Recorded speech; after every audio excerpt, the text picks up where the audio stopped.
already talked about dictators and constituencies and strategies and tactics, so our revolution's over, right? Wrong.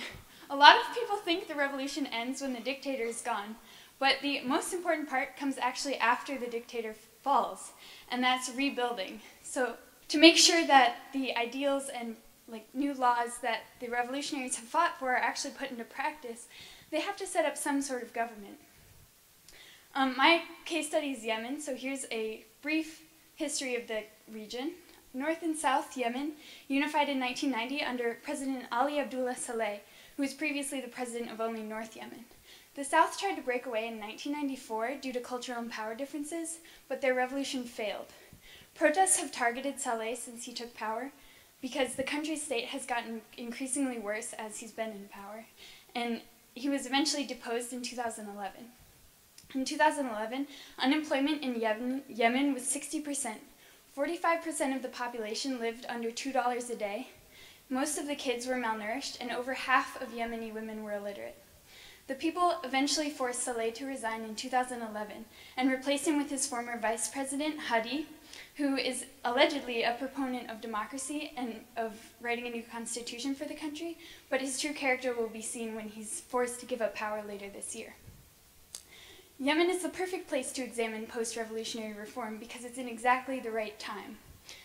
But ironically, rebuilding the country starts before you take out the old government, as a plan for a new government needs to be in place to avoid a power vacuum that is seen all over the world in tons of failed revolutions. The next big step after taking out your dictator is to just keep persevering and try to put up your new government. Success comes after the dictator falls, according to the media, but actually success is after the new government has been stable for a while. And that's going to be hard. Revolutionaries tend to be only good at one thing, which is inciting revolution, but they have to be, or at least have, good leaders on their side for when the country is new. No interim leader was appointed in Egypt, which forced them to go to direct election when the country was still unstable, and people were looking for anyone to fill the void of power, so it fell back into a dictatorship. So immediate elections don't work, but committees do. Interim committee governments work really well, like Yemen has put up with a 565-person committee government that has so far worked really well in trying to negate some of the problems that Saleh caused. The committee government has to be really diverse to prevent one faction from taking over or from being ignored.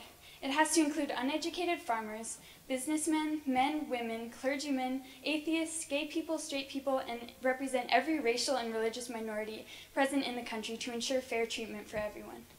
Yemen's committee is only 30% women and 10% young people, which isn't great, but it's better than a lot of committee governments in the past, and it's a step in the right direction. When forming your new government, the committee will have to tackle a lot of big issues like governmental structure, balance of power, how to handle legal disputes, taxation, public programs, and forming a military. And that's where diversity is really important, to make sure that everyone gets the equal treatment that they need from their new government. The committee will also have to write a constitution, and they have to do it as fast as possible, because the constitution solidifies the ideals of their revolutionaries, and it also will make it a lot harder for new dictators and coups to take over.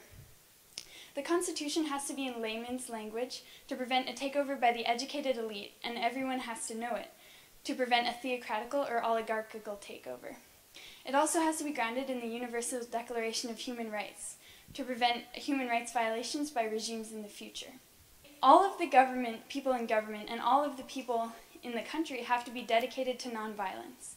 And everyone has to be on the same page, because the same strategies and tactics that Sierra talked about will still apply and still work when faced with a new dictator trying to take over. It's a great way to stop coups and new dictators through political, social, and economic non-participation. So dictatorship basically exists on a pendulum, with religious dictatorship on one side and political dictatorship on the other side. Historically, governments used to dictatorship have swung wildly in between, maybe getting stuck on one side for a little while, but it always swings back and forth.